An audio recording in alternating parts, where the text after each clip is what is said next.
Recently, Judge Stephen Mubiro of High Court Criminal Division in Kampala convicted 6 men in the dual murder that happened at Juba City Hotel, where the Sudan nations Abdallah Muhammad and Ibrahim Bakite lost their lives.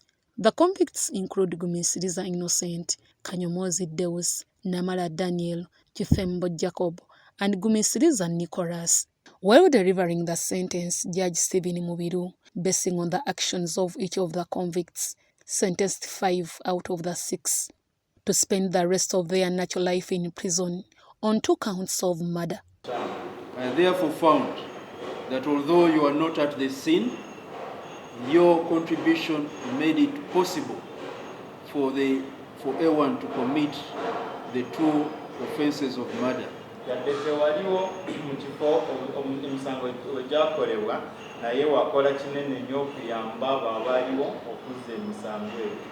I therefore moved your status from the category of those who are least responsible to those who are most responsible for this crime. No,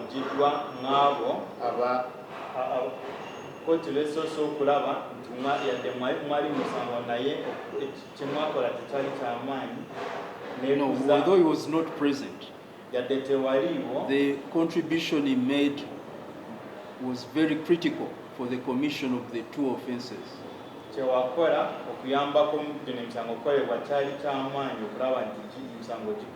therefore move into the category of those who are most dangerous.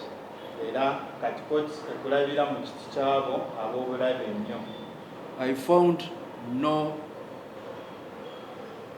suitable punishment than sentencing A2, A3, A4, A6, and A8 to life imprisonment. That is natural life. You can't leave prison alive. Era koti teraba nsonga lwaki Gumisiriza, Kanyomozi, Namara, Chothembo ne Kabano lwaki tebasiba obulamu bwabwe bwonna obusigadde. I therefore agree with the submissions of the State Attorney in aggravation of sentence. Kotekanyiza nebya omuwaadi wa gavumenti yasaba ebiraga nti emisango gyali gyanagomola. That in respect of count 1 and count 2, each of the 6 accused that I've mentioned, that is A2, Gumisiriza Innocent, A3, Kanyomos Deus, A4, Namara Daniel, A6, Chotembo Jacob, and A8, Kabano Abdul Karim, you are to serve the rest of your natural life in prison in respect of each of those counts. The trial judge on the account of attempted murder, after reducing the time each had spent on remand, sentenced them accordingly. Again, I classified your participation into 2 categories.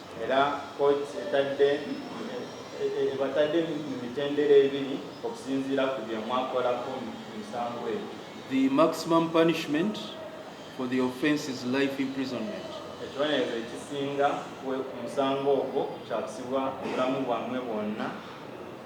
But because none of you was a direct perpetrator, but you are only accessories,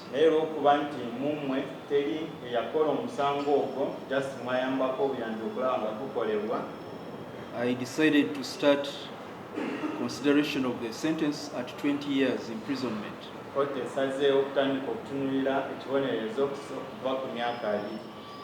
I then took into account the mitigation in favor of each one of you. That is the 6 of you in the most dangerous category.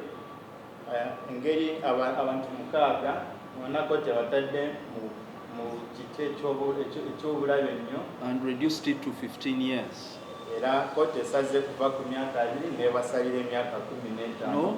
after mitigation, I reduced it to 15. Started at 20, reduction to 15.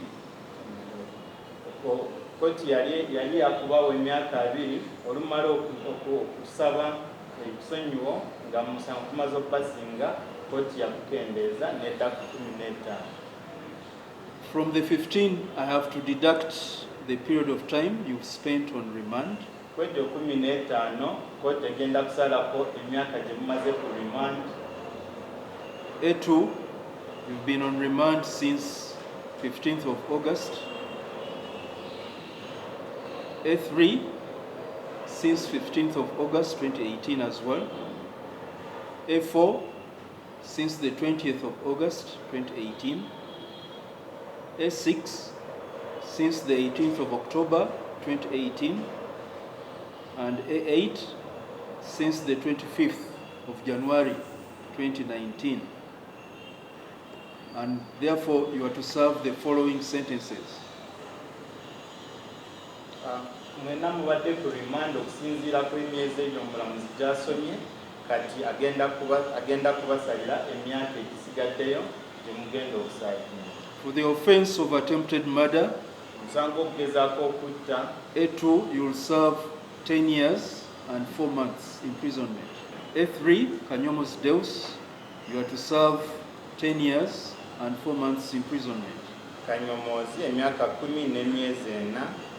A4, Namara Daniel, you are to serve 10 years and 4 months imprisonment. Ne Namara emyaka 10 n'emyezi 4. Chotembo Jacob, you are to serve 10 years and 6 months imprisonment. Chotembo ojja kumala emyaka 10 n'emyezi 6. And Kabano Abdul Karim, you are to serve 10 years and 8 months imprisonment. Kabano ojja kuba emyaka 10 n'emyezi 4. Sorry, n'emyezi 8. Now for the same offense, the least contributor to this offense is A7. Musango gwe gumu eyasingayo okukola ekitone ennyo ye Mugisha Nicholas. I therefore in his case began at 10 years imprisonment, which is reduced to 8 years because of his mitigation. However, being that Mugisha Nicholas, who was a cleaner at Juba City Hotel, provided the key to the room where the deceased was staying, court reduced his sentence to 27 years in prison. That is the offense of murder in count 1, the offense of murder in count 2, and the offense of aggravated robbery in count 4. For each of those counts, you are to serve 27 years and 3 months imprisonment. Now all these sentences are to run concurrently in respect of each of the accused persons. Although the sentence of natural imprisonment in prison does not call for remission, Judge Stephen Mubiru was of the view that if in any way prisons consider remission for the 5, they must first serve 15 years in prison before considering the remission. For purposes of remission, you are to serve a minimum of 15 years before remission begins. Waliwo kyebayita remission okubasalira ku nnaku ezo, kati kkooti eragidde nti mujja kusooka mumalirize emyaka 15 nga tebannaba kutandika kubasalirako kibonerezo. In respect of the third count, which is the third count, which is attempted murder, Court to sentence the 6 to such a deterrent sentence was of the view that, though they didn't directly participate in the murder, they were however at the scene of the crime during the commission of the offense. Now the 6 have a right to appeal the decision within 14 days from now. Deborah Namamonde, UBC News.